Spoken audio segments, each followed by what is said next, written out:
अस्सलाम वालेकुम and welcome to channel दस्तरखान की दावत। आज मैं आपके साथ शेयर करने जा रही हूँ दुबई फेमस इफ़ा चिकन की रेसिपी। ये बहुत ही ज़्यादा मज़ेदार बनता है और इसे बनाना भी बेहद आसान है और ये आपको इतना ज़्यादा पसंद आने वाला है कि आप इसे बार बार बनाएंगे। तो चलिए देख लेते हैं हमने इस मज़ेदार से इफ़ा चिकन को कैसे बनाया। इफ़ा चिकन बनाने के लिए हमने यहाँ पर 4 बोनलेस ब्रेस्ट पीसेस ले लिए हैं। इसे आप चाहें तो फुल लेग पीसेस से भी तैयार कर सकते हैं। वेट में ये 1.5 किलो ब्रेस्ट पीसेस है और इसे हमने अच्छी तरह से धो लिया है। अब इसके ऊपर एक नाइफ की मदद से इस तरह से गहरे कट्स लगा लेंगे। कट्स लगाने से मैरिनेशन चिकन के अंदर तक जाएगा और चिकन बहुत ही फ्लेवरफुल बन के तैयार होगा। ब्रेस्ट पीस के एक तरफ कट लगाने के बाद इसे दूसरी तरफ पलट कर दूसरी तरफ भी इसी तरह से कट्स लगा लेंगे। तो यहाँ पर हमने चारों ब्रेस्ट के पीसेस के ऊपर कट्स लगा लिए हैं। अब चलिए इसमें लगने वाला मैरिनेशन तैयार कर लेते हैं। मैरिनेशन तैयार करने के लिए हमने यहाँ पर एक हांडी ले ली है और हांडी के अंदर हम आधा कप हंकड़ डाल देंगे। हंकड़ तैयार करने के लिए हमें आधा कप दही को छाननी के ऊपर कम से कम 1 घंटा तक रख देना है, जिससे कि इसका सारा पानी निकल जाए। अब इसके अंदर हम आधा टीस्पून काली मिर्च पाउडर डाल देंगे। साथ ही में डाल देंगे 2 टीस्पून कश्मीरी लाल मिर्च पाउडर, जिससे कि चिकन के ऊपर बहुत अच्छा सा लाल कलर आए। 1 टीस्पून रेगुलर लाल मिर्च पाउडर, 2 टीस्पून या आपके टेस्ट के अकॉर्डिंग नमक डाल देंगे।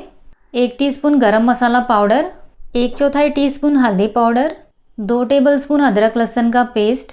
अब इसके अंदर हम एक बड़े नींबू का रस डाल देंगे। तो पहले यहाँ पर हमने आधे नींबू का रस डाल दिया है और अब इसके अंदर हम और आधे नींबू का रस डाल देंगे। तो इसके अंदर टोटल हमने 1 बड़े नींबू का रस डाल दिया है और अब इसे अच्छी तरह से मिला लेंगे। हमें इसके अंदर के सारे लम्स ख़त्म होने तक इसे मिला लेना है। तो हमने इसे अच्छी तरह से मिला लिया है और इसके अंदर के सारे लम्स ख़त्म हो चुके हैं और बिल्कुल भी स्मूथ हमारा मैरिनेशन बनके तैयार हो गया है। और अब हमने एक ब्रेस्ट पीस ले लिया है और इसके ऊपर अच्छी तरह से मैरिनेशन को लगा लेंगे। कट्स के अंदर भी अच्छी तरह से मैरिनेशन को लगा लेंगे और इस तरह से हमें दूसरे साइड भी मैरिनेशन को अच्छी तरह से लगा लेना है। और एक पीस पे जब अच्छी तरह से मैरिनेशन लग जाए तो बाकी के पीसेस के ऊपर भी इसी तरह से एक एक करके मैरिनेशन को लगाते जाएंगे। तो यहाँ पर हमने चारों ब्रेस्ट पीसेस के ऊपर अच्छी तरह से मैरिनेशन को लगा लिया है। अब इसे मैरिनेट होने के लिए छोड़ देंगे। अगर आपके पास ज़्यादा टाइम है तो आप इसे फ्रिज में रख के ओवरनाइट के लिए मैरिनेट कर सकते हैं, या तो फिर आप इसे 3 से 4 घंटे के लिए मैरिनेट कीजिए। और अगर आपके पास बहुत ही कम टाइम है तो इसे कम से कम 1 घंटा के लिए आप मैरिनेट कर सकते हैं। तो यहाँ पर हम इसे 1 घंटे के लिए मैरिनेट होने के लिए छोड़ देते हैं और चलिए तब तक इसमें लगने वाली सॉस तैयार कर लेते हैं। तो सॉस तैयार करने के लिए हमने यहाँ पर एक ग्राइंडर जार ले लिया है और अब इस ग्राइंडर जार के अंदर हम 3 बॉयल अंडों के सिर्फ एग वाइट्स डाल देंगे। यहाँ पर मैं थोड़ी ज़्यादा सॉस तैयार कर रही हूँ। अगर आप चाहें तो सिर्फ 2 अंडों के एग वाइट से भी सॉस तैयार कर सकते हैं। अब इसके अंदर हम 2 चीज़ क्यूब्स डाल देंगे। साथ ही में डाल देंगे 3 लहसुन की कलियाँ। 3 टेबलस्पून इसके अंदर मेयोनीज डाल देंगे। 3 टेबलस्पून इसमें रूम टेम्परेचर पर रखा हुआ दूध डाल देंगे। अब यहाँ पर मैं 2 टेबलस्पून ताज़ा घर की मलाई ऐड कर रही हूँ। आप इसकी जगह पे फ्रेश क्रीम का इस्तेमाल भी कर सकते हैं। और अब इसके अंदर 1/4 टीस्पून नमक डाल देंगे और इसके अंदर 1/4 टीस्पून शक्कर डाल देंगे और इसे बिल्कुल भी स्मूथ और फ्लोइंग कंसिस्टेंसी का होने तक पीस लेंगे। तो हमने सॉस को बिल्कुल भी स्मूथ और फ्लोइंग कंसिस्टेंसी का होने तक पीस लिया है और हमारी सॉस बन के तैयार है। चलिए अब इसे साइड में रख लेते हैं और आगे की प्रोसेस करते हैं। अब यहाँ पर एक पैन में हमने 1/4 कप ऑयल डाल दिया है। ऑयल को अच्छी तरह से गरम कर लेंगे। तो यहाँ पर हमने ऑयल को अच्छी तरह से हाई फ्लेम पर गरम कर लिया है और अब इसके अंदर हम ये जो चिकन के पीसेस है इसको एक एक करके लेंगे और पैन में डालते जाएंगे और इस तरह से हम बाकी के चिकन पीसेस को भी पैन के अंदर डाल देंगे। अब अच्छी तरह से चिकन के पीसेस को पैन में फैला लेंगे और जो बचा हुआ मैरिनेशन है उसे भी हम चिकन पीसेस के ऊपर लगाते जाएंगे। इसे हम वेस्ट नहीं करेंगे।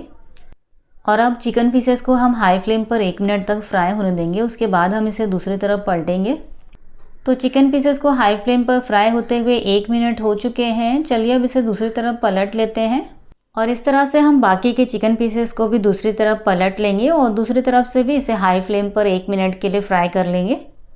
चिकन के पीसेस को दूसरी तरफ से भी हाई फ्लेम पर फ्राई करते हुए 1 मिनट हो चुके हैं। अब फ्लेम को हमने बिल्कुल लो कर दिया है और सारे चिकन के पीसेस को फिर से हम दूसरी तरफ पलट लेंगे और अब चिकन के पीसेस को बिल्कुल भी लो फ्लेम पर 20 से 25 मिनट तक कवर करके या इसे पूरी तरह से गलने तक पकाएंगे।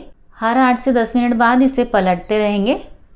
तो चिकन को हमने पूरी तरह से गलने तक पका लिया है और इसके अंदर का सारा जो पानी था, मॉइस्चर था, वो भी पूरा सूख गया है।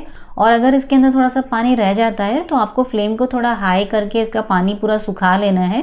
तो इसके अंदर का जो सारा पानी है वो सूख चुका है और अब ये जो पैन में नज़र आ रहा है ये ऑयल है।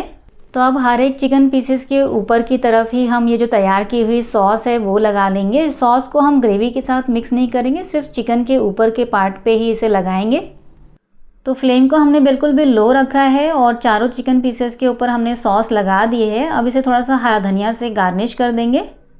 हरा धनिया से गार्निश करने के बाद अब इसे कवर कर देंगे और कवर करके इसे बस 2 मिनट के लिए बिल्कुल भी लो फ्लेम पर दम देंगे, जिससे कि ये जो सॉस है बिल्कुल भी अच्छी तरह से चिकन पे लग जाए। चिकन को लो फ्लेम पर दम देते हुए 2 मिनट हो चुके हैं और हमारा मज़ेदार सा इफ़ा चिकन बनके बिल्कुल तैयार है। चलिए अब मैं इसे सर्व करके दिखाती हूँ। तो यहाँ पर हमने पैन को गैस पर से उतार लिया है। चलिए अब इसे सर्व कर लेते हैं। तो यहाँ पर हमने एक प्लेट ले लिया है और इसके अंदर एक एक करके जो तैयार किए हुए चिकन के पीसेस है उसे रखते जाएंगे। और इफ़ा चिकन को सर्व करने के लिए आप चाहें तो प्लेट के अंदर सिर्फ चिकन के पीसेस रख के ही सर्व करें, लेकिन मैंने इसके साइड्स में थोड़ा मसाला भी डाल दिया है और इसके ऊपर हम रोगन से इसे गार्निश कर देंगे। और ये हमारा मज़ेदार सा दुबई का वायरल इफ़ा चिकन बनके तैयार है। आप इसे एज अ स्टार्टर या इसे रोटी पराठा के साथ भी एंजॉय कर सकते हैं। तो अगर आपको ये वायरल इफ़ा चिकन की रेसिपी पसंद आई है तो प्लीज़ इस वीडियो को लाइक कीजिए, चैनल को सब्सक्राइब कीजिए। मिलते हैं ऐसी ही मज़ेदार एक्साइटिंग रेसिपीज़ के साथ, तब तक के लिए अल्लाह हाफिज़।